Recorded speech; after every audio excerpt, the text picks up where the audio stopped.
Hello my dear students, कैसे हैं आप लोग। उम्मीद करता हूं आप लोग काफ़ी अच्छे होंगे। Welcome back once again to our YouTube channel, that is our engineers group YouTube channel dedicated for polytechnic student. तो जैसा कि आप लोगों को पता है डियर स्टूडेंट, हम लोग एक सीरीज स्टार्ट किए हैं फॉर इंपॉर्टेंट टॉपिक, और ये जो आपका इंपॉर्टेंट टॉपिक है यहाँ से आपको 100% एग्जाम में देखने को मिलेगा, यहाँ से क्वेश्चन आ रहा है, राइट। एंड ये जो आपका कंप्लीट सीरीज चलाया जा रहा है for polytechnic third semester mechanical engineering student, यानी अगर आप पॉलिटेक्निक के थर्ड सेमेस्टर का प्रिपरेशन कर रहे हो एंड आप मैकेनिकल फील्ड से हो तो आपके लिए ये सीरीज काफ़ी इंपॉर्टेंट होने वाला है। यहाँ पे मैं वही सारे टॉपिक को ले रहा हूँ जो बहुत ज़्यादा इंपॉर्टेंट है, वेरी वेरी इंपॉर्टेंट टॉपिक है, जहाँ से आपको क्वेश्चन श्योर देखने को मिलेगा आपके फाइनल एग्जाम में। और ये जो कंप्लीट आपको पढ़ाया जा रहा है अकॉर्डिंग टू एसबीटी बिहार का सिलेबस है, इसको अकॉर्डिंग आपको पढ़ाया जा रहा है। तो चलिए आज के क्लास को स्टार्ट करते हैं। हम लोग का सेकंड लेक्चर हो जाएगा, इससे पहले आपका फर्स्ट लेक्चर आ चुका है। तो क्लास को स्टार्ट करते हैं मेरे इंट्रोडक्शन के साथ। जिन बच्चों को पता है उनको पता होना चाहिए कि माय नेम उत्तम कुमार, और जिन बच्चों को नहीं पता उनके लिए my name Uttam Kumar, expert for SSC JE, RRB JE, state AJE, GATE and PSC exams, mentored more than 40,000 student, 5 year plus online teaching experience in the field of mechanical engineering. ठीक है, इसके अलावा मैं बात करूं तो गेट को मैं 2 टाइम क्वालिफाई कर चुका हूं विद ऑल इंडिया रैंक 500। इसके अलावा एसएससी जेई हो गया, आरआरबी हो गया, जेपीएससी एई हो गया, यूपीएससी प्री हो गया, इन सभी को मैं क्वालिफाई कर चुका हूं सभी एग्जाम्स को, राइट। तो these are my credential introduction. तो मूव करते हैं अब हम लोग कि क्या पढ़ रहे हैं सर। हम लोग पढ़ रहे थे आपके अकॉर्डिंग टू एसबीटी सिलेबस के अकॉर्डिंग, जो आपका मैकेनिकल इंजीनियरिंग का जो सिलेबस दिया गया उसके अकॉर्डिंग हम लोग पढ़ रहे थे। आपका जो जनरल आप अगर सिलेबस खोलिएगा उसमें पहला आप देखिएगा क्या लिया गया है, बेसिक ऑफ मैकेनिकल इंजीनियरिंग। उसका फर्स्ट यूनिट में आपको थर्मोडायनेमिक्स के बारे में बताया गया सिलेबस में, और वहां से 100% क्वेश्चन पूछा जाएगा। और एक चीज मैं आपको बता देता हूं, अगर आप 4th सेमेस्टर मैकेनिकल का कंप्लीट प्रिपरेशन करना चाहते हो तो हम लोग यहाँ पे कराने वाले हैं। इस चैनल में फुल फ्लेश कराएंगे, A to Z में टोटल आपको सिलेबस पढ़ाऊंगा। तो उसके लिए आपको चैनल को सब्सक्राइब कर लेना है, ठीक है, और बेल आइकन को प्रेस कर लीजिएगा ताकि जब भी वीडियोस आए, लेक्चर आए 4th सेमेस्टर के मैकेनिकल इंजीनियरिंग स्टूडेंट के लिए तो आपको नोटिफिकेशन पता चल जाएगा। तो सब्सक्राइब कर लीजिएगा चैनल को। तो चलिए हम लोग स्टार्ट करते हैं। जैसे कि आपको पता है मैंने कहा थर्मोडायनेमिक्स को स्टार्ट किए थे हम लोग, कल देखे थे क्या होता है मेरा थर्मोडायनेमिक्स, इंट्रोडक्शन के बारे में डिस्कस किए थे। फिर हम लोग आगे बात किए थे इंजीनियरिंग क्या होता है, क्या उसमें यूज होता है। फिर हम लोग बात किए थे thermodynamics system, boundary and surrounding के बारे में कि क्या होता है थर्मोडायनेमिक्स सिस्टम, जिसमें हम लोग स्टडी करते हैं। बाउंड्री क्या होता है, जो मेरा सिस्टम और सराउंडिंग को डिवाइड करता है, यानी कि आप बोल सकते हो कि जो सिस्टम को जो सराउंडिंग से अलग करता है उसको बाउंड्री कहते हैं, और outside the boundary is called surrounding. ये चीज देखे थे। इसके बाद हम लोग सिस्टम का क्लासिफिकेशन देखे थे। क्या देखे थे हम लोग, देखे थे कि थर्मोडायनेमिक जो सिस्टम होता है वो कितना तरह का होता है। हम लोग बात किए थे ओपन, क्लोज और आइसोलेट सिस्टम के बारे में। ओपन जिससे एनर्जी और मास दोनों फ्लो कर सकता है, इन एंड आउट कर सकता है, आ भी सकता है, जा भी सकता है। क्लोज में क्या होता है कि ढक देंगे तो मास तो बाहर नहीं होगा लेकिन एनर्जी बाहर हो सकता है, हीट के फॉर्म में हीट बाहर हो सकता है। और आइसोलेट क्या होता है, जहाँ पे ना तो मेरा हीट यानी कि ना तो मेरा एनर्जी फ्लो होता है, ना ही मेरा मास फ्लो होता है। तो इन सभी चीज़ों के बारे में हम लोग डिस्कस कर लिए थे। आज जो हम लोग पढ़ने वाले हैं, आगे चलेंगे तो today we are going to discuss about properties of system. System का क्या गुण होता है, क्या प्रॉपर्टीज होता है, राइट, उसके बारे में हम लोग यहाँ पे चर्चा करने वाले हैं। तो चलिए हम लोग देखते हैं क्या होता है। तो 1 by 1 करके हम लोग पढ़ते हैं। तो जैसे मैंने कहा हम लोग क्या देखने वाले हैं, properties of system. Properties of system के बारे में हम लोग यहाँ पे डिस्कस करने वाले हैं। तो सबसे पहले आ जाता है कि क्या होता है सर प्रॉपर्टी। तो देखो यहाँ पे कहा गया the state of system, the state of a system may be identify by certain quantities such as volume, temperature, pressure, density. भाई साहब किसी भी एक मान लो एक सिस्टम को आप पकड़ लो। सिस्टम क्या होता है सर, हम लोग देख चुके हैं। सिस्टम सर जिसमें हम लोग स्टडी करते हैं, जिसमें आप एक्सपेरिमेंट कर रहे हो या फिर उसमें देख के पता कर रहे हो कि उसमें कितना वजन है, उसका क्या गुण है, मेरा बात समझ रहे हो ना, उसको हम लोग सिस्टम कहते हैं। हम लोग पढ़े डिफाइन कर चुके सिस्टम को, बाउंड्री को, सराउंडिंग को। तो सिस्टम सर वो चीज़ होता है जिसमें हम लोग स्टडी करते हैं। ओके सर, यहाँ क्या क्या स्टेट ऑफ सिस्टम। स्टेट मतलब समझ गए, सिस्टम मान लो आपका क्या ले लिए, हम लोग वाटर ही ले लो। वाटर का अलग अलग स्टेट होता है, लिक्विड स्टेट होता है, सॉलिड स्टेट होता है, गैस स्टेट होता है। हो सकता है हम लोग स्टीम का बात करें कि स्टीम कितना फ्लो कर रहा है, तो हम लोग यहाँ पे कौन सा स्टेट ले रहे हैं, आपका वेपर स्टेट ले रहे हैं। अगर आप हम लोग बर्फ का बात करेंगे, आइस का बात करेंगे, तो वो अलग स्टेट है, वो सॉलिड स्टेट है। तो स्टेट ऑफ सिस्टम, सिस्टम मतलब जिसमें स्टडी कर रहे हैं और कौन सा स्टेट में है। तो स्टेट ऑफ सिस्टम में भी आइडेंटिफाई, उसको कैसे हम लोग दिखाते हैं, उसके प्रॉपर्टी से ही दिखाते हैं ना। Identify the certain quantity such as volume, कि भाई मान लो बर्फ का ही बात कर रहे हैं, या फिर मान लो कोई मेटल ले लो, धातु ले लो, कोई धातु है जैसे सोना है, तो सोना कितना बड़ा है, वो कितना टेम्परेचर झेल सकता है। जैसे लोहा है, हम लोग मान लो किसी चीज़ को कटिंग कर रहे हैं, लेथ मशीन में कटिंग करते हैं, तो जो कटिंग टूल यूज़ करते हैं वो हम लोग किससे बनाते हैं, हाई स्पीड स्टील टूल से। तो वहाँ पे हम लोग चेक करेंगे ना कि भाई कितना टेम्परेचर झेल सकता है। जब वो कटिंग करेगा तो हीट होगा, गर्म के चलते वो पिघलता है, तो वहाँ पे टेम्परेचर भी देखते हैं उस बॉडी का। उसी तरह हम लोग आइस भी लेंगे ना, बर्फ भी बात करेंगे तो बर्फ भी देखेंगे ना भाई कितना देर तक ये जम सकता है, ठंडा रह सकता है, कितना टेम्परेचर के बाद ये पिघलना स्टार्ट कर जाएगा। तो ये सभी देखते हैं, उसका टेम्परेचर देखते हैं। प्रेशर के बारे में देखते हैं। प्रेशर क्या हो गया कि कोई भी बॉडी है, अगर मान लो हाई प्रेशर लग रहा है, जैसे आप बैठे हो कार में या फिर बाइक में, तो बाइक में जो बना हुआ लोहा स्टील से बना हुआ आपका बाइक है, वो भी कितना लोड झेल सकता है, कितना प्रेशर झेल सकता है, उसके बाद वो फ्रैक्चर कर जाएगा। तो वो क्या, उसका प्रॉपर्टीज जो है ना, उसका गुण है कि भाई मैं इतना लोड झेल सकता हूँ। ठीक है। उसी तरह घर देख लो, घर का जो बीम होता है, बीम जैसे घर जहाँ पे खड़ा होता है, इस तरह करके मान लो घर हम लोग खड़ा कर रहे हैं, ठीक है, तो आप देखे होंगे इस तरह करके हम लोग बीम देते हैं, चारों हर कोना में बीम देते हैं, है ना। तो ये जो बीम होता है ये कंप्रेसिव लोड को झेलता है, ये भी कितना लोड देगा, तो ये भी एक तरह से ये भी तो मेरा क्या होगा, मैटर ही हो गया ना, यानी सिस्टम होगा। अगर इसके बारे में स्टडी करेंगे तो ये भी इसका स्टेट है सॉलिड स्टेट में, तो इसका हम लोग प्रॉपर्टीज देखेंगे कि वॉल्यूम कितना है, टेम्परेचर कितना है, कितना प्रेशर, डेंसिटी और बहुत सारा चीज़ों के बारे में डिस्कस कर सकते हैं। हजारों इसका प्रॉपर्टीज होगा, तो उन सभी को आइडेंटिफाई करता कोई भी सिस्टम, तो ये होता प्रॉपर्टी ऑफ द सिस्टम। तो यहाँ पे क्या बताया गया, सिंपल ये कहा गया कि कोई भी जो स्टेट ऑफ सिस्टम होता है उसको हम लोग आइडेंटिफाई कर सकते हैं उसके वॉल्यूम से, टेम्परेचर से, आपका डेंसिटी से। तो ये सभी क्या है, these are my property of system. ये सभी क्या होता है, प्रॉपर्टी होता है सिस्टम का। आगे कहा गया है all the quantity which identify state of system is called property, यानी कि किसी भी सिस्टम का जो सभी वो प्रॉपर्टी, मतलब देखो किसी भी सिस्टम का कोई भी स्टेट का जो उसका आइडेंटिफाई करता है कि वो क्या पहचान किसी का क्या है। मेरा बात समझो, आप एक इंजीनियर बन जाओगे, आप अभी एग्जाम दे रहे हो, एग्जाम पास कर जाओगे, आगे चलकर आप इंजीनियर बन जाओगे, ठीक है, इंजीनियर बन जाओगे, तो आपका आइडेंटिटी क्या है कि वो लड़का इंजीनियर है, तो ये आपका पहचान हो गया, वो गुण है आपका कि भाई वो इंजीनियर है। तो सेम मेटल का एक खास गुण होता है कि सोना है वो चमकता है, उसको मेरा डक्टिलिटी बहुत अच्छा होता है, वायर के फॉर्म में कन्वर्ट कर सकते हैं, कॉपर भी हो जाता है, एल्यूमिनियम इसलिए वायर बनाते हैं, उसका खास गुण हो गया, है ना। स्टोन का खास गुण है कि भाई बहुत ही हार्ड एंड ब्रिटल होता है, पत्थर जो होता है हार्ड एंड ब्रिटल होता है, उसका वो गुण हो गया। सबका अलग अलग गुण होता है। सीमेंट का अलग गुण होता है, अगर आप वाटर डालोगे तो सूख जाता है और उसके बाद वो क्या हो जाता है, प्लास्टिक फॉर्म में चल जाता है। सबका गुण है।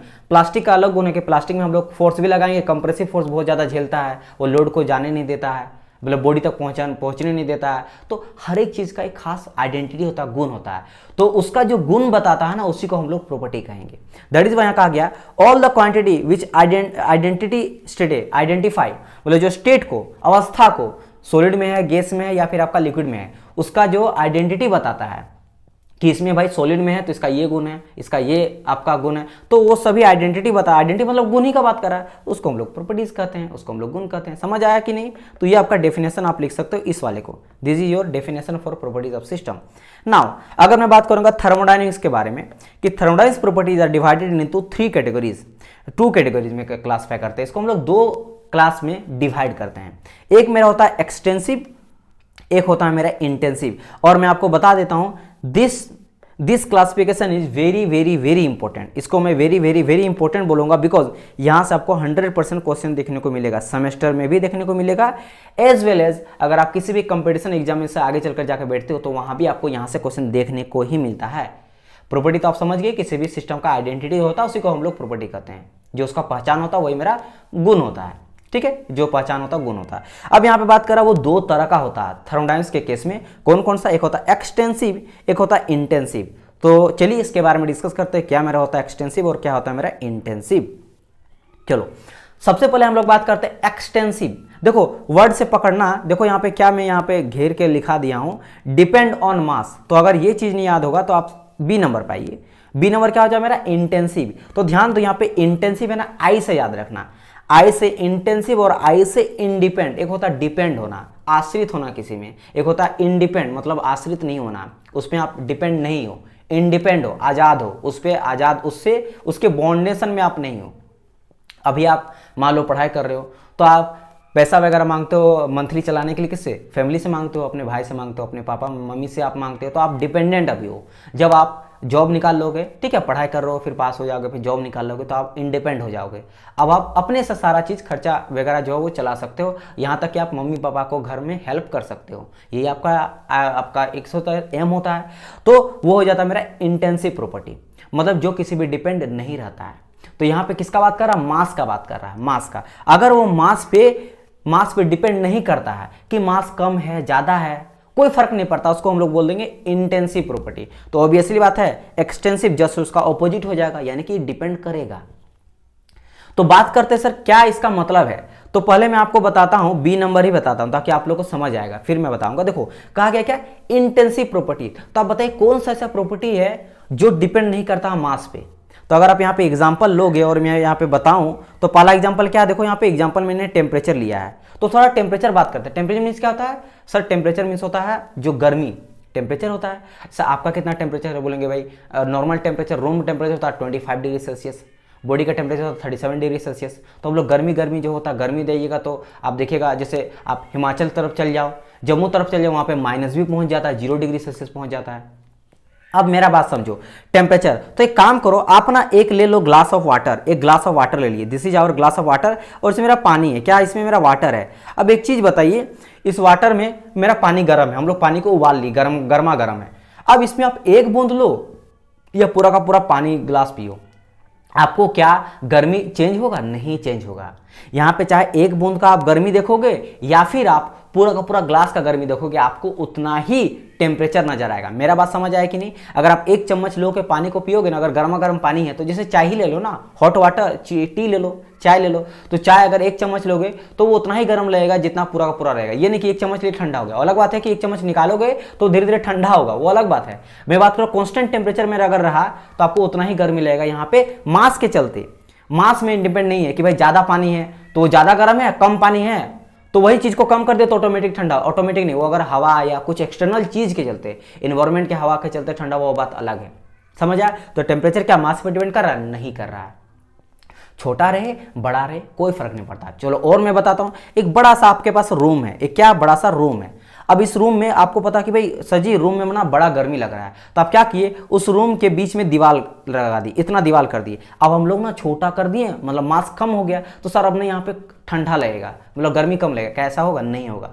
गर्मी अगर है पूरा इन्वायरमेंट का सेम रहता है, चाहे कितना बड़ा मेरा मास छोटा रहे, बड़ा बाउंड्री कर दोगे उसमें मेरा टेम्परेचर चेंज नहीं होने वाला। तो क्या मास पे डिपेंड किया? नहीं। या फिर बोल सकते हो मास या कि मैटर, मैटर छोटा है या बड़ा उस पर डिपेंड नहीं करता। मेरा कहने का मतलब ये है। समझ आए। तो पहला हो गया मेरा टेम्परेचर इंडिपेंडेंट रहता है। चलिए अब हम लोग बात करते हैं सेकंड प्रॉपर्टीज के बारे में, मतलब सेकंड एग्जांपल। ठीक है, सेकंड एग्जांपल समझना, एक बार समझ जाओगे ना तो ऑटोमेटिक आप दिमाग लगा कर पढ़ लोगे। अब बात करते हैं प्रेशर का। सर प्रेशर कैसे हो जाएगा मेरा? इंटेंसिव, मतलब इंडिपेंड मास पे मेरा या मैटर पे। मैटर समझ रहे हो ना, पदार्थ, पदार्थ मैटर जो होता है, सॉलिड लिक्विड गैस, ये सभी क्या है? मेरा मैटर है, पदार्थ है, जिसका कुछ, पदार्थ किसको बोलते हैं? जो जगह घेरता है, जिसका कुछ वजन होता है, उसको हम लोग क्या बोलते हैं? पदार्थ, यानी कि मैटर, इंग्लिश में बोला जाता है मैटर। तो बोला कि ये मेरा मैटर या मास पे डिपेंड नहीं करता, मतलब छोटा या बड़ा रहे फर्क नहीं पड़ता है। चलो बात करते हैं प्रेशर का। जैसे कि कहीं पे आपको प्रेशर लग रहा है, जैसे आप देखो, जैसे आप हाइट ऊपर जाओगे ना तो आपको प्रेशर ज्यादा होने लगता है। जैसे अगर आप देखोगे कोई एवरेस्ट चढ़ता है, पहाड़ वगैरह चढ़ता है, जैसे एवरेस्ट ले लो, K2 ले लो, है ना, ये सभी कोई अगर क्लाइंब करता है, चढ़ता है, तो आप देखोगे वो लोग ऑक्सीजन मास्क लेके चढ़ता है। क्यों? कि जैसे से ऊपर जाता है प्रेशर घटता है, प्रेशर घटता है। तो अब अगर मैं बोलूंगा कि सर जी ऊपर कोई चल गया, ऊपर जाके एक छोटा रूम बना लिया, छोटा रूम बना लिया, मतलब मीटर कम कर लिया, तो क्या उसको वहां पे कम प्रेशर लगेगा? और कोई अगर बड़ा रूम में रहा तो ज्यादा प्रेशर? नहीं, फर्क नहीं पड़ता है। आप वहां पे कहीं भी रहो आपको सेम प्रेशर ही झेलना पड़ेगा, सेम प्रेशर ही लगेगा। मेरा बात समझ आया कि नहीं? प्रेशर उसमें सेम ही रहने वाला है। उसी तरह रूम में आपको प्रेशर लग रहा है तो आपको छोटा रहे बड़ा रहे, आपको प्रेशर में कोई जो है वो मास पे फर्क नहीं पड़ता है। समझ आए मेरी बात? चलिए डेंसिटी। अच्छा डेंसिटी क्या होता है? घनत्व। डेंसिटी को बोलते हैं घनत्व। प्रेशर तो दबाव होता है, प्रेशर में दबाव और डेंसिटी में घनत्व। तो डेंसिटी जो होता है जिसको हम लोग रो से दिखाते हैं, ये होता है मास अपन वॉल्यूम। क्या होता है? मास अपन वॉल्यूम।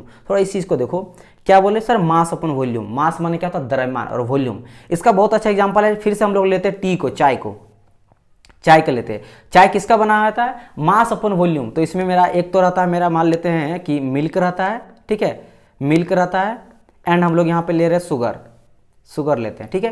तो देखो वॉल्यूम, वॉल्यूम मान लेते हैं कि 1 लीटर, 1 लीटर मेरा क्या? मिल्क है, और उसमें हम लोग डाले कितना मास? तो हम लोग मान लेते हैं कि यहाँ पे 500 ग्राम जो है, 500 ग्राम हम लोग डाल दिए हैं चीनी। तो 500 ग्राम क्या है? मेरा शुगर है, और 1 लीटर मेरा क्या? मिल्क है। तो यहां से आप मान लो 1000 लीटर, हम मतलब 1000 इस तरह मान लेते हैं इसको, 1000 कुछ क्वांटिटी में मान लेते हैं। तो यहाँ पे हम लोग इसको अगर कट करेंगे तो क्या आ जाएगा? मेरे यहाँ पे 1/2 आ जाएगा, मतलब 2 में से 1, या फिर चलो ना उसमें कोई दिक्कत नहीं है, मैं आपको थोड़ा सा अच्छा एग्जाम्पल से समझाता हूँ और ईजी तरीके से, ताकि आप लोग समझ आओ, ठीक है। मान लेते इस तरह की 100 ग्राम जो है ना, 100 मैं ग्राम ही लेके चल रहा हूँ अभी फिलहाल, ठीक है, समझने के लिए। 100 ग्राम मेरा क्या है, या फिर 400 ग्राम ले लेते हैं। 400 ग्राम मेरा पानी है और इसमें हम लोग जो है 100 ग्राम चीनी डाल दिए। तो यहाँ पे अगर देखेंगे मास और वॉल्यूम का रेशियो क्या निकलता है, तो दोनों कट के आ जाएगा मेरा 1/4। मतलब हर 1/4 भाग में एक मेरा क्या है, चीनी है, एक मेरा चीनी है। तो इसको अगर आप बड़ा करोगे या छोटा करोगे, जैसे ये 1/4 है, इसको दोनों तरफ 2 से इंटू कर देते हैं, तो क्या गया 200/800 हो गया। लेकिन फिर भी आप कट करोगे तो आएगा क्या, यहाँ पे 1/4 ही आएगा। तो यहाँ पे चेंज हुआ, नहीं चेंज हुआ। अगर आपको लगेगा सर ये बड़ा कंफ्यूजन है, थोड़ा सा और इजी तरीके से समझे ना, तो मैं समझाता हूँ। एक काम करो आप ना, घर में मम्मी चाय बनाती है, तो मान लो वो 10 आदमी के लिए चाय बना रही है, ठीक है, क्या बना रही है, 10 आदमी के लिए चाय बना रही है, मतलब बहुत ज़्यादा अमाउंट में वो चाय बना रही है, बहुत ज़्यादा अमाउंट में वो चाय बना रही है। अब एक चीज़ बताओ, एक density equal to mass upon volume, है ना, बहुत ज़्यादा अमाउंट में चाय बना रही है, तो वो मीठा है, कुछ मिठास है। अब एक चीज़ बताओ, आप एक चम्मच लोगे, उसी तरह एक चम्मच चखोगे तो आपको क्या लगेगा, मीठा लगेगा। तो क्या आप पूरा ग्लास पियोगे, चाय जो है पूरा ग्लास आप पियोगे, फिर पूरा कप पियोगे, तो क्या आपको ज़्यादा मीठा लगेगा, मास के चलते बढ़ा, नहीं, उसका मीठा सेम रहने वाला है। कोई एक ड्रम भी बनाएगा ना चाय, तो मीठास फिर भी सेम ही रहेगा, तो बढ़ने वाला तो है नहीं। तो आप एक ड्रॉप लो, फिर भी उतना ही मिठास लगेगा। आप लोग चेक करते हो ना, कोई चाय बनाता हो चेक करता है सेफ लोग कि भाई कितना मिठास हुआ। कोई सब्जी बनाता है उसमें नमक वगैरह चेक करता है कि सब्जी हुआ वेजिटेबल में सही नमक है कि नहीं। मेरा बात समझ रहे हो उनकी नहीं, तो आप देखोगे तो उसमें वही चेक करता है, एक ही बूंद चेक करता है, हाँ सही है मेरा नमकीन सही है, या फिर आपका मीठा ठीक है। मतलब उस वॉल्यूम में कितना मास है, मतलब अभी मास से हम लोग ले रहे हैं नमक को या फिर चीनी को, तो उसमें मेरा बड़ा या छोटा फर्क पड़ रहा, नहीं फर्क पड़ रहा है। मेरा एक ड्रम रहे या फिर एक चम्मच रहे या फिर एक बूंद रहे, उसमें उतना ही मिठास रहने वाला है। तो ये मेरा मास पे डिपेंड किया, छोटा या बड़ा नहीं डिपेंड किया। मेरा एक ड्रम रहे या फिर एक बूंद रहे, उसका प्रॉपर्टी सेम रहेगा। तो इसका गुण चेंज किया, नहीं चेंज किया। तो इस तरह का गुण जो मेरा मास पे डिपेंड नहीं करता, इसको हम लोग बोलते हैं इंटेंसिव। इंटेंसिव मतलब आई फॉर इंडिपेंड रहता, डिपेंड नहीं करता किस पे, मास या मैटर पे। मैटर मतलब वही हो गया छोटा बड़ा कितना है, या फिर मास पे, द्रव्यमान पे। द्रव्यमान छोटा या बड़ा है फर्क नहीं पड़ता। Got it my point. तो ये हो जाता है मेरा क्या, आपका इंटेंसिव प्रॉपर्टी। तो बस इसी को डिफाइन कर दिया गया यहाँ पे। अगर देखो यहाँ पे डेफिनेशन में आप लोग को बता दो, तो intensive property do not depend on mass और मैटर और size of the system. Size माने छोटा बड़ा, वही बात है ना, या मास, कितना मास है, ज्यादा मास है, कम मास है, फिर कम मैटर है, ज्यादा मैटर है, उस पर ये मेरा डू नॉट डिपेंड मेरा नहीं करता है। भाई छोटा रहे या बड़ा रहे उतना ही रहेगा उसका। टेम्परेचर ले लो, प्रेशर ले लो। यहाँ पे और एग्जाम्पल मैंने कहा दिया, लस्ट जो होता है, चमक होता है। आप देखो कोई चमक रहा है लाइट, तो इतना रहे बात तो उतनी ही चमकेगा, रिफ्लेक्ट उतना ही करने वाला है, ठीक है, मेरा बात समझ रहे हो ना। कलर का बात करेगा, हार्डनेस। भाई अगर मान लो कोई पत्थर हार्ड है तो बोलेंगे अभी ना सर इतना थोड़ा पत्थर है तो इतना हार्ड है, अगर ज्यादा पत्थर हो जाएगा ना तो ये यही पत्थर का हार्डनेस जो है वो बढ़ जाएगा, नहीं वो उतना ही रहेगा, बड़ा अमाउंट हो गया लेकिन हार्डनेस नहीं बढ़ा। मेरा बात समझ रहा है कि नहीं, मेरा बात समझ रहे हो ना। आप इससे मत समझना सर बड़ा हो गया तो वो ज्यादा मेरे पास हार्डनेस बढ़ गया। मेरा कहने का मतलब उसके अंदर का हार्डनेस, मान लो इसका 100 का हार्डनेस में 100 न्यूटन को ये झेल सकता है, 100 न्यूटन को ये झेल सकता है पत्थर। लेकिन ये अगर बड़ा पत्थर ले लिए तो फिर भी वो 100 न्यूटन ही होगा, उसके चलते उसका हार्डनेस बढ़ेगा नहीं, तो सेम रहने वाला है। बॉइलिंग पॉइंट देख लो, आप एक बूंद पानी को गर्म करोगे फिर भी आपको 100 डिग्री सेल्सियस का ही जरूरत पड़ेगा, तब जाके वो बॉईल करेगा। चाहे आप एक ड्रम का बात करें, समुद्र को पूरा का पूरा आपको बॉईल करना, फिर भी आपको कितना चाहिए, 100 डिग्री सेल्सियस जब तक नहीं होगा तब जाके मेरा वो पानी गर्म करेगा। आप बोलेंगे सर ज्यादा वॉल्यूम होता है, टाइम क्यों लगता है गर्म होने में, कि वॉल्यूम ज्यादा है ना। तो मान लो यहाँ पे हीट किया 70 डिग्री सेल्सियस, तब तक वो हीट पूरी तरह में डिस्ट्रीब्यूट हो जाता है, क्योंकि ज्यादा पानी है तो इसलिए ज्यादा टाइम लेता है। कम रहता है तो 70 डिग्री सेल्सियस डायरेक्ट वो गर्म करेंगे, 70 80 90 100 में बोलने लगा। तो वॉल्यूम के चलते लेट होता क्योंकि ज्यादा मेरा वॉल्यूम रहता, लेकिन 100 डिग्री सेल्सियस में ही बॉईल होगा। एक ड्रॉप पानी लो या फिर आप एक ड्रम पानी लो, यानी यहाँ पे भी चेंज नहीं हो रहा मास पे, छोटा रहे बड़ा रहे वो 100 डिग्री सेल्सियस में ही बॉईल करेगा, 0 डिग्री सेल्सियस में ही वो फ्रीज करेगा पानी। तो ये क्या हो गया, उसका इंटेंसिव प्रॉपर्टी हो गया, ठीक है। उसी तरह टेम्परेचर मैंने आपको बता दिया, रिफ्लेक्टिव इंडेक्स वो मेरा छोटा रहे बड़ा रहे कोई फर्क नहीं पड़ता है, उतने ही रिफ्लेक्ट करेगा। आप कांच देखते हो ना, कहीं कांच लेकर हम लोग रिफ्लेक्ट करते हैं, आता है इधर से जाता है, तो क्या होता है, incident ray equal to outside रे, इस तरह होता है ना। इंसिडेंट रे और reflected ray I equal to R मेरा सेम रहता है। तो छोटा लो या बड़ा आप मिरर लो, भाई उसका रिफ्लेक्ट इंडेक्स चेंज होने वाला नहीं है, सेम रहेगा मेरा। बराबर समझ आया। चलिए उसी तरह मेल्टिंग पॉइंट, कोई मेल्ट होता है तो अगर मेल्टिंग पॉइंट आप मान लो लोहा लो, लोहा मेल्टिंग पॉइंट कितना मान लेते हैं कि लोहा का मेल्टिंग पॉइंट अप्रोक्स होता है 1500 के आसपास, 1500 डिग्री सेल्सियस में मेल्टिंग होने लगता है आयरन लोहा। अब वो हम बड़ा लोहा ले लिए तो ऐसा नहीं होगा ना, बड़ा लोहा ले लिए तो उसके लिए 3000 डिग्री सेल्सियस नहीं, वो भी 1500 में ही मेल्ट करेगा। चाहे एक छोटा सा टुकड़ा लिया आयरन का, फिर भी वो 1500 में ही मेल्ट करेगा। यानी कि यहाँ पे बड़ा या छोटा होने से, साइज के चेंज होने से उसका प्रॉपर्टी में चेंज नहीं हो रहा, मेल्टिंग पॉइंट फिक्स है। Got it my point? I hope so कि आप लोग को क्रिस्टल क्लियर हो गया होगा कि क्या होता है मेरा इंटेंसिव प्रॉपर्टी। इसके जस्ट अपोजिट होता है मेरा एक्सटेंसिव, मतलब कि ये मेरा डिपेंड करता है। अब बात आता है सर क्या क्या एग्जांपल ले सकते हैं वो मुझे बताइए और थोड़ा फील कराइए, ताकि जिस तरह आप वो कहें उस तरह ये भी याद हो जाए। ठीक है, देखो यानी डिपेंड ऑन मास, ये मेरा किस पे करता है? मास पे मेरा डिपेंड करता है। चलिए तो बात करते हैं, intensive properties are depend on mass और मैटर और साइज ऑफ द सिस्टम। मतलब साइज बड़ा हुआ तो इसका प्रॉपर्टी भी चेंज हो जाएगा, प्रॉपर्टी चेंज हो जाएगा। अब बात करते हैं सर एग्जांपल थोड़ा बताइए। तो जैसे कि यहाँ पे ऑल एनर्जी तो कहा गया, जैसे आपका मास सबसे पहले समझो। मास जो होता है वो मेरा एक्सटेंसिव प्रॉपर्टी होता है, एक्सटेंसिव।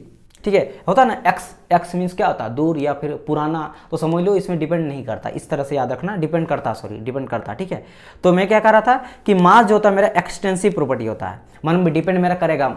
अब समझो मेरी बात, आप दूध का पैकेट लाओ, सिंपल समझो, जितना इजी आप सिंपल लोगे उतना बेटर रहेगा। ये क्या है? मेरा मिल्क का पैकेट है ना, एक सेकंड, ये क्या है मेरा? ये मेरा सर जी दूध का पैकेट है जो हम लोग लाते हैं, मतलब जाते हो ना सुधा का या फिर किसी का दूध का पैकेट लाते हो, हाफ लीटर 1 लीटर जो भी आप लाते हो, पैकेट का मैं बात कर रहा हूँ। ठीक है, अच्छा सर, इसका मास है मान लीजिए 1 लीटर है, 1 लीटर का है, 1 लीटर का ये है। तो यहाँ क्या किया है कि भाई ये डिपेंड करता है मास पे, मतलब मास घटेगा ना तो क्वांटिटी भी घटेगा, प्रॉपर्टी भी घटेगा। अच्छा, तो सर इसको अगर मैं हाफ कर देता हूँ, तो ये कितना हो गया? ये हाफ लीटर हो गया, और ये भी आपका हाफ लीटर हो गया, हाफ लीटर। और आधा में ले लेता हूँ, अब मैंने एक साइड का लिया, इस साइड का खाली लिया, हाफ लिया, तो अब क्या हो गया? ये हाफ लीटर हो गया। तो देखो ये मास मेरा कन्वर्ट कम हुआ कि नहीं? मैं सिर्फ यहाँ पे मास का बात करूँ, इसके अंदर का डेंसिटी अगर बात करूँ, टेम्परेचर बात करूँ, तो वो तो फिर कहाँ चल जाएगा? मेरा चल जाएगा इंटेंसिव में, इंडिपेंडेंट वाला में चल जाएगा। अभी सिर्फ मैं मास का बात करूँ तो देखो मास यहाँ पे काट दिए तो घट गया भाई। अभी जस्ट 1 लीटर था, उसको काट दिए, आधा कर दी तो आधा लीटर हो गया, तो मास घटा कि नहीं? मास घटा, यहाँ पे मास चेंज हुआ। सिर्फ मास का मैं बात करूँ, ध्यान देना, द्रव्यमान घटा कि नहीं? पहले कितना था? 1 लीटर था, अभी कितना हो गया? हाफ लीटर हुआ, मास घटा। लेकिन वहां पे क्या देख रहे हैं? टेम्परेचर, अगर मान दूध है गर्म रखे हैं तो दूध को अगर कम कर दिए तो थोड़ा वो ठंडा हो जाएगा, उसको ठंडा करेंगे फैन से तब अलग बात है, वो तो एक्सटर्नल चीज हम लोग ला रहे हैं। लेकिन अगर हम लोग टेम्परेचर कांस्टेंट करके रखे और फिर हम लोग आधा किए, मैं समझो टेम्परेचर फिक्स कर दिए और मेरा 1 कप था उसको हम लोग आधा कर दिए, तो क्या टेम्परेचर घटा? नहीं, उतना ही रहेगा। जिस तरह मिठास ले लो, कोई मीठा है वो एक आप ग्लास में आप मीठा चीनी है या फिर आप चाय ले लो, हाफ कर दो, क्या उसका जो उसका मिठास है वो उसका घट जाएगा? नहीं घटेगा। तो वो मैं बात कर रहा था इंटेंसिव में। यहाँ पे मास मेरा घटा, यानी कि मास मेरा क्या है? एक्सटेंसिव है, इसका मास पे यानी साइज ऑफ द सिस्टम में फर्क पड़ रहा है। साइज घटा तो घट गया क्वांटिटी, साइज बढ़ा तो बढ़ गया क्वांटिटी। तो मास एक समझ गए एग्जांपल। चलिए अब हम लोग बात करते हैं सेकंड, वॉल्यूम। आपको पता है वॉल्यूम तो भाई अब देखो ये एकदम कॉमन वाली एकदम चीज है, कॉमन सेंस से थोड़ा सोचिएगा ना तो आप लोग को समझ में आ जाएगा कि सर जी वॉल्यूम मीन्स क्या होता है? लेंथ विड्थ हाइट वाला बात कर रहा है, मीटर क्यूब जो लेते हैं या फिर सेंटीमीटर क्यूब या फिर mm क्यूब, तीनों साइड जो हम लोग 3D में हम लोग देखते हैं। जैसे देखो ना वॉल्यूम यहाँ पे मान लो ये आपका हाइट है L है, ये B है, ये H है, तो LBH, तो हम लोग 3D में लेते हैं।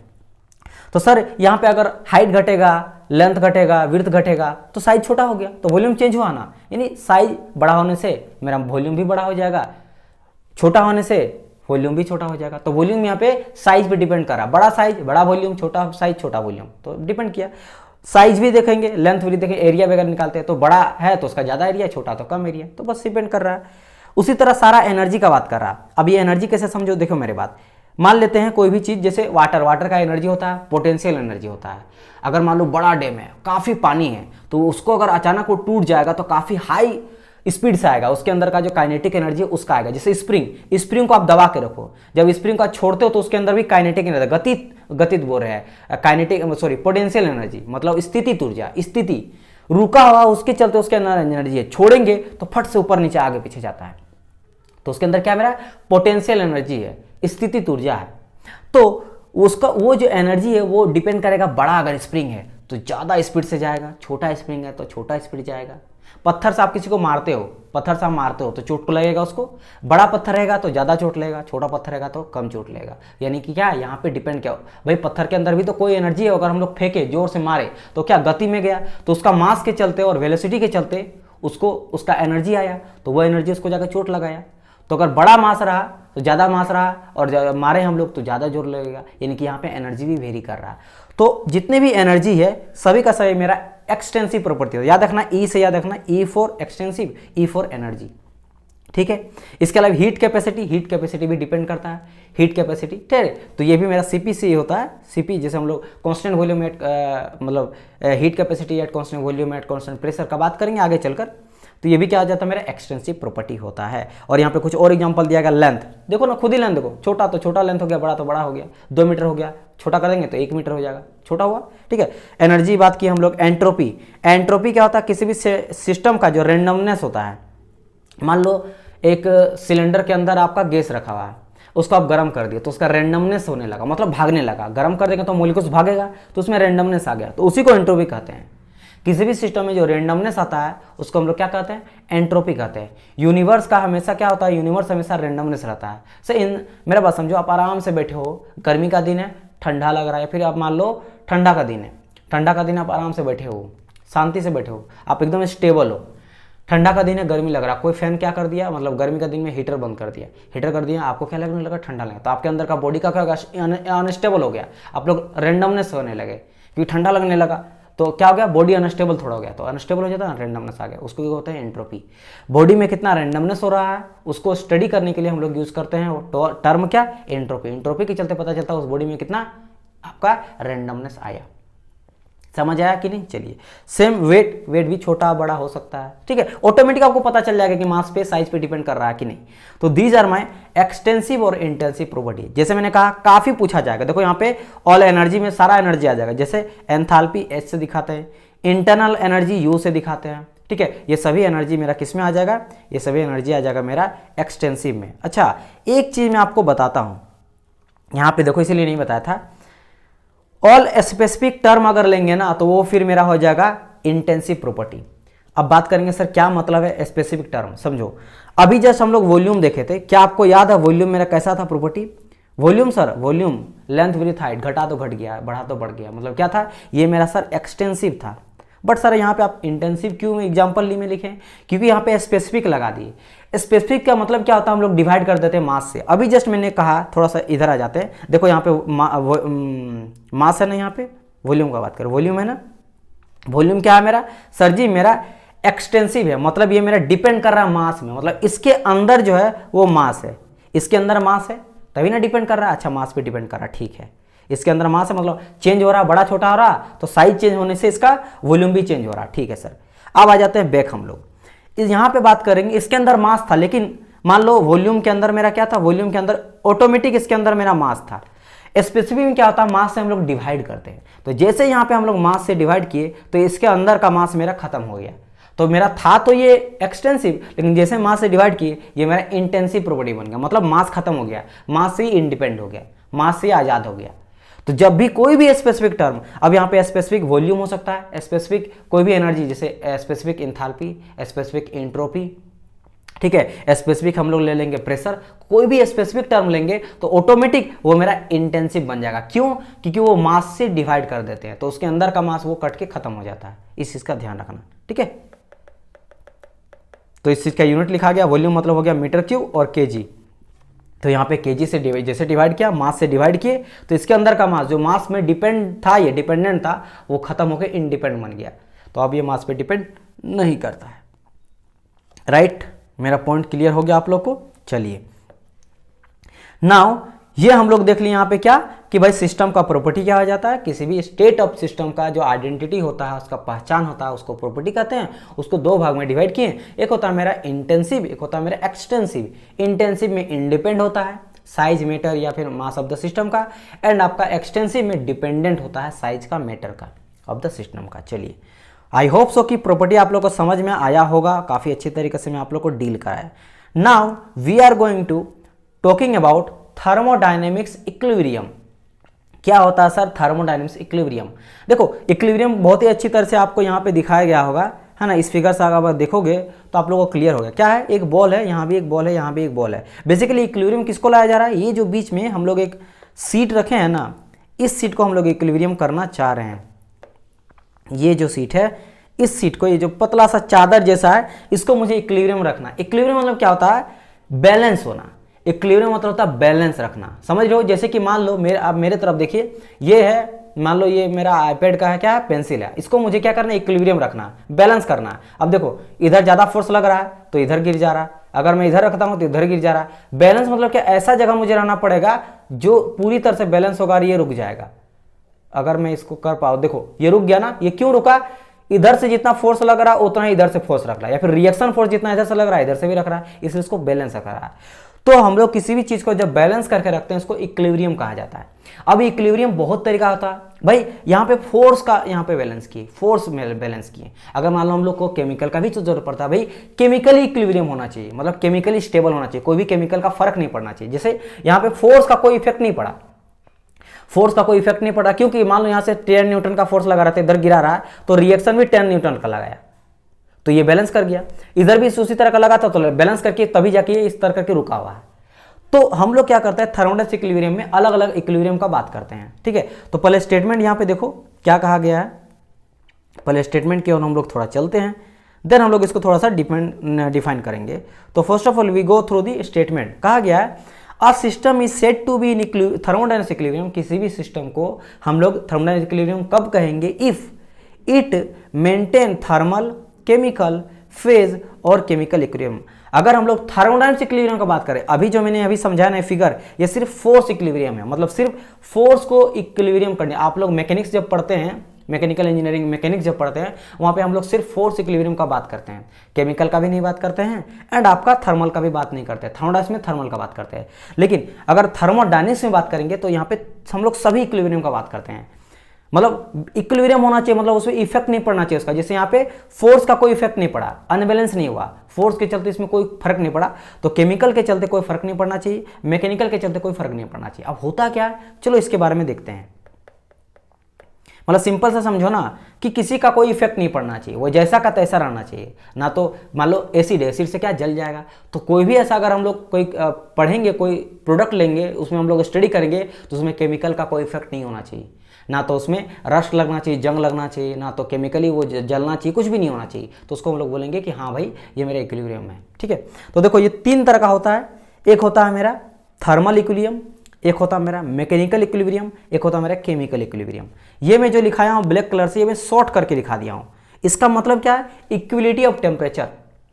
मतलब कोई अगर बॉडी है तो बॉडी मान लो दो बॉडी है, दोनों का स्टडी कर रहे हैं, तो अगर इसमें 30 डिग्री सेल्सियस में ये गर्म है तो ये भी 30 डिग्री सेल्सियस ही होना चाहिए, कम बेसी नहीं होना चाहिए कि दोनों का स्टडी हम लोग सेम फोर्स लगा करें। मान लो आप समझो दो बॉडी लिए है ना, दो बॉडी लिए रेयर, और दो बॉडी का स्टडी कर रहे कि कितना ये फोर्स झेल सकता है। एक कॉपर है, दूसरा भी कॉपर है, दोनों हम लोग कॉपर लिए, दोनों कॉपर, या फिर आयरन ले लो, लोहा ले लो, दो आयरन का एक सेम टुकड़ा है, ये भी आयरन का बॉल है, ये भी आयरन का बॉल है, और हम पता करना चाहते हैं कितना ये जो है वो कंप्रेसिव फोर्स को झेल सकता है। दोनों तरफ से कंप्रेसिव फोर्स, यहाँ पे देख लो कंप्रेसिव फोर्स कितना झेल सकता है। दोनों को दबा रहे हैं, देख रहे कितना दबेगा, कितना लोड के बाद ये टूट जाएगा। तो हम लोग लेके चलेंगे कि दोनों का टेम्परेचर जो है ना वो फिक्स है। अगर इसका टेम्परेचर जितना भी है, जितना भी टेम्परेचर इसके बॉडी के अंदर है, ये भी उतना ही टेम्परेचर है, यानी कि T1 टेम्परेचर और T2 टेम्परेचर जो है वो सेम होना चाहिए, तभी जाके वो सेम फोर्स लगेगा ना। मान लो कोई जो है ज़्यादा टेम्परेचर लग रहा तो पहले ही डक्टाइल नेचर का हो जाएगा, मतलब समझिए ज़्यादा गर्मी वो अपने क्या हो जाएगा, सॉफ्ट हो जाएगा, तो उससे कम फोर्स में ही टूट जाएगा। तो तब तो मेरा जो स्टडी हम लोग कर रहे हैं, जो डाटा ले रहे हो गलत हो जाएगा। तो हम लोग को डाटा गलत नहीं लेना चाहिए, मतलब हम लोग यहाँ पे टेम्परेचर जो है सेम लेंगे, T1 = T2 लेके चलेंगे, टेम्परेचर सेम है। तो जब भी हम लोग बात करें थर्मल इक्विलिब्रियम का, तो टेम्परेचर मेरा क्या होना चाहिए, इक्वल होना चाहिए। जो भी बॉडी का बारे में 2 बात करेंगे, 3 बात करेंगे, 4 बात करेंगे, सबका सेम टेम्परेचर होना चाहिए, फिक्स में, टेम्परेचर का कोई इफेक्ट पड़ना नहीं चाहिए। चलो ये हो गया। अगर मैं बात करता हूँ मैकेनिकल इक्विलिब्रियम का, इसका मतलब क्या है, मैकेनिकल मतलब फोर्स या प्रेशर। अगर सेम उसी तरह बॉडी, जैसे यहाँ पे फिगर आप देख रहे हो, दो बॉल इसको रख के इसको इक्विलिब्रियम कंडीशन में लाया गया, यानी कि इसमें जो फोर्स लग रहा है ना सेम, अगर इसमें 10 न्यूटन का फोर्स लग रहा है तो यहाँ भी आपका 10 न्यूटन का फोर्स लगा, और नीचे में जो लग रहा है ना ये 10 और 10 20 न्यूटन का लग रहा है, इन दोनों को बैलेंस करने के लिए।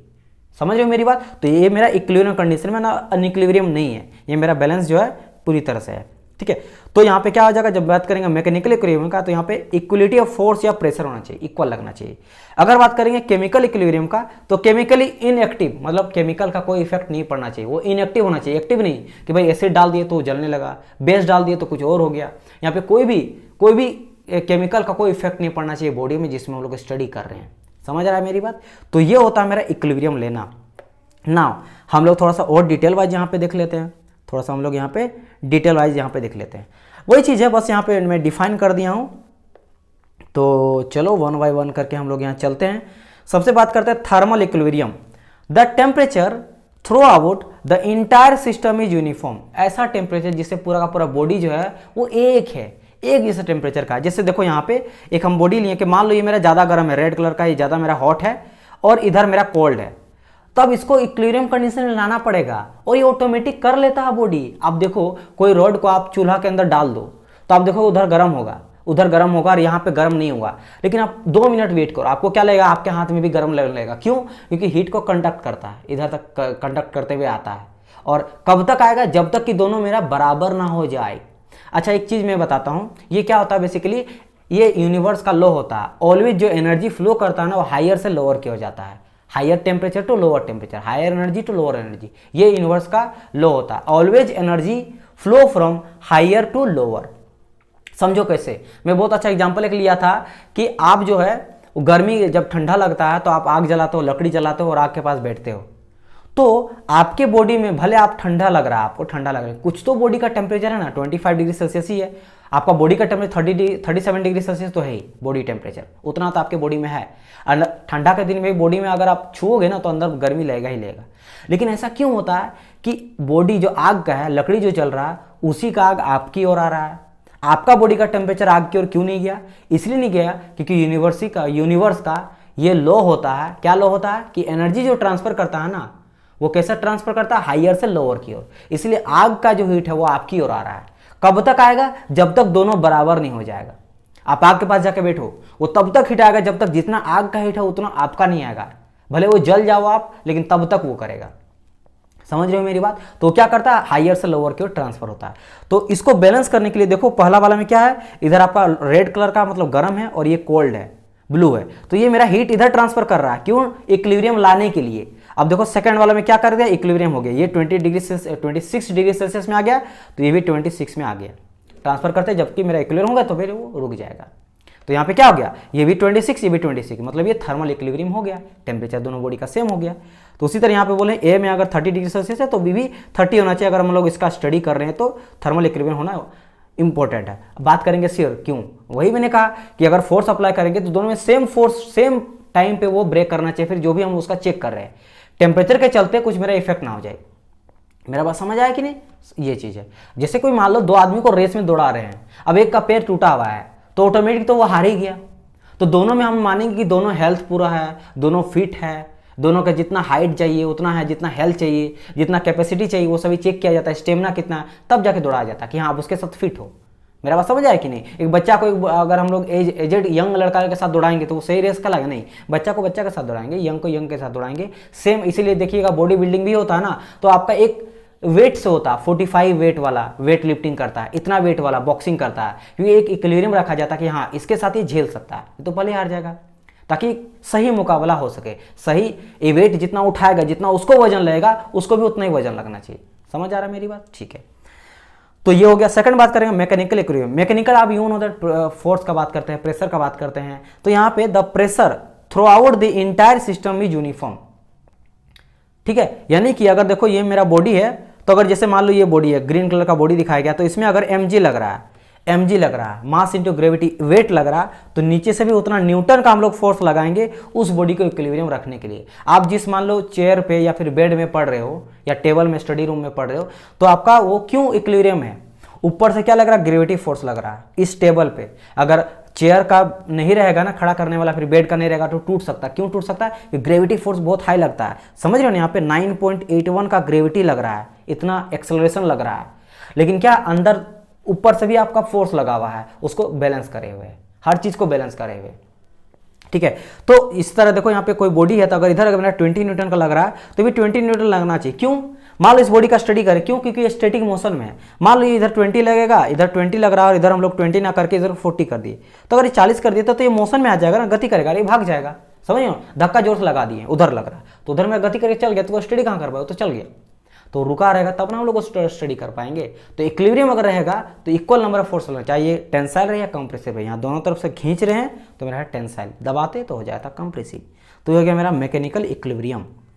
And now we are go through the chemical equilibrium. जैसे आपको बताए थे कि केमिकल मतलब क्या है, कोई भी केमिकल का कोई भी इफेक्ट नहीं होना चाहिए। तो यहाँ पे देखो जैसे कहा गया डेफिनेशन में क्या कि chemical composition do not change with time. अगर उसका केमिकली जो भी है कि भाई ये जो है एसिड के साथ रिएक्शन नहीं करेगा, इसके साथ रिएक्शन नहीं करेगा, तो जब तक हम लोग स्टडी करेंगे उस सिस्टम का तब तक टाइम के साथ वो चीज़ चेंज नहीं होना चाहिए कि अभी तो कुछ नहीं हो रहा है लेकिन 5 मिनट बाद वो रिएक्शन करने लगा, तब वो सही नहीं कहलाएगा।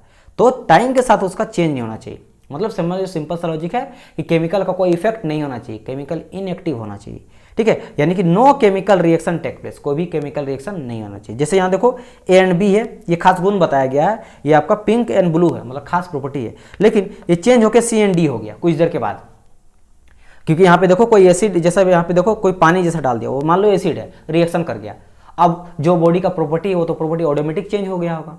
मान लो वो चमक रहा होगा तो चमकना खत्म हो गया होगा, हार्डनेस तो हार्डनेस भी खत्म हो गया होगा, ठीक है। तो या फिर मान लो लोहा पानी में डाल दिए तो टाइम पीरियड का उसमें जंग लग गया, तो अब उसका प्रॉपर्टी तो लॉस हो गया ना। तो स्टडी जो हम लोग को सही डाटा मिलेगा क्या, नहीं मिल पाएगा, नहीं मिल पाएगा। तो जब तक हम लोग स्टडी करेंगे तो उसका हम लोग केमिकली इनएक्टिव लेना पड़ेगा, एक कोई भी फर्क नहीं पड़ना चाहिए। तो these are some thermodynamics equilibrium, क्या होगा मेरा थर्मोडायनेमिक्स इक्विलिब्रियम, जिसमें हम लोग बात किए 3 तरह का। देखो इसमें एक आपका हम लोग बात किए केमिकल का, है ना, केमिकल का बात किए, मैकेनिकल का बात किए, थर्मल का बात किए। एक फेज भी होता है, जैसे फेज आपको पता है सॉलिड लिक्विड एंड गैस। तो जब भी किसी बॉडी का स्टडी कर रहे हैं तो मेरा एक ही स्टेट में रहना है, एक फेज में रहना चाहिए। अगर सॉलिड की बात करें सॉलिड में ही रहना चाहिए, लिक्विड में तो लिक्विड में ही रहना चाहिए, गैस तो गैस में ही रहना है, क्योंकि हम लोग गैस का ही बात कर रहे हैं, गैस का ही बात कर उस टाइम पीरियड में जब तक हम चाहते हैं कि गैस रहे। अगर हम लोग चेंज करने के टाइम पे देखना चाह रहे हैं कि क्या हो रहा तो अलग बात है। तो एक मेरा फेज इक्विलिब्रियम भी होता है जहां पे मेरा फेज जो है वो चेंज नहीं करना चाहिए during study of the system, ठीक है। तो ये मेरा इक्विलिब्रियम मतलब बैलेंस रहना चाहिए, कोई भी किसी का फर्क नहीं पड़ना चाहिए, समझ आया, ये होता है मेरा इक्विलिब्रियम। चलिए तो हम लोग नेक्स्ट क्लास में बात करेंगे स्टेट के बारे में। स्टेट काफी इंपॉर्टेंट है, हम लोग समझेंगे कि क्या होता है स्टेट, फिर देखेंगे थर्मोडायनेमिक्स प्रोसेस क्या होता है, जो एक टाइम से दूसरे टाइम पे जाता है, तो प्रोसेस का बात करेंगे। फिर हम लोग थर्मोडायनेमिक्स साइकिल का बात करेंगे, प्रोसेस में भी बात करेंगे, रिवर्सिबल साइकिल क्या होता है, इन रिवर्सिबल साइकिल क्या होता है, क्वासी स्टैटिक प्रोसेस क्या होता है, इन सभी के बारे में बात करेंगे। देन हम लोग बात करेंगे आपका थर्मोडायनामिक साइकिल के बारे में। तो सारा चीजें ये सभी इंपॉर्टेंट भी है। तो अभी हम लोग इतने तक रखते हैं, थर्मल इक्विलिब्रियम तक। नेक्स्ट क्लास में हम लोग बात करेंगे आपके आगे जो इंपॉर्टेंट टॉपिक्स है, राइट। चलिए तो आई होप सो आप लोगों को क्लास लगा होगा काफी इंटरेस्टिंग, ठीक है। मैं वो सारे इंपॉर्टेंट टॉपिक बता रहा हूं, जैसे मैंने कहा जहां से आपको 100% श्योर शॉट जो है वो क्वेश्चन देखने को मिलेगा ही मिलेगा। तो यू नो दैट आपको क्या करना है, अगर आपको अच्छा लगा सीरीज तो आप लोग को करना है लाइक करना है, ठीक है। पहली बात तो आपको वीडियो को लाइक करना है, देन आपको कमेंट करके बताना है कि वीडियो आपको कैसा लगा। कोई स्पेशल कोई खास टॉपिक में आपको वीडियो चाहिए वो भी मुझे बताइएगा, ठीक है। इसके अलावा मैं अगर बात करूँ फोर्थ सेमेस्टर का फुल फ्लेज में हम लोग कंप्लीट प्रिपरेशन कराने वाले हैं। तो इसके लिए आपको चैनल को कर लेना सब्सक्राइब, ताकि आपको लेटेस्ट अपडेट मिलते रहे जब भी वीडियो आपका उसका आएगा तो कंप्लीट प्रिपरेशन का, ठीक है।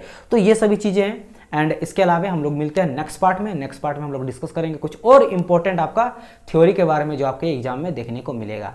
तब तक के लिए good bye and God bless you all guys, bye bye.